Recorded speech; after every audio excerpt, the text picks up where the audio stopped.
এই দেখুন,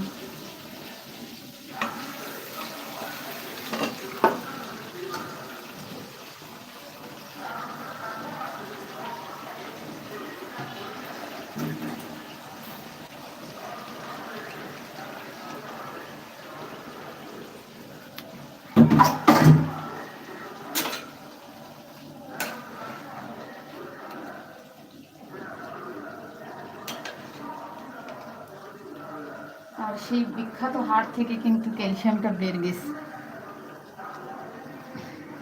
এটা কিন্তু একবারে বের হয়ে গেছে। এই দেখুন আলুগুলো, অনেকে ভাববেন আবার একসঙ্গে গরুর মাংসের সঙ্গে আলু, আলু কিন্তু কিছুই হয়নি, কারণ এগুলো কিন্তু পুরান আলু। আমি যা যা দিয়েছিলাম সবই কিন্তু পারফেক্ট আছে। রসুন, মাংস কিন্তু একদম পারফেক্টভাবে সিদ্ধ হয়েছে। যেহেতু হাড় থেকে কিন্তু দেখতেই পাচ্ছেন যে এটার যে ক্যালসিয়ামটা ভেতরে থাকে।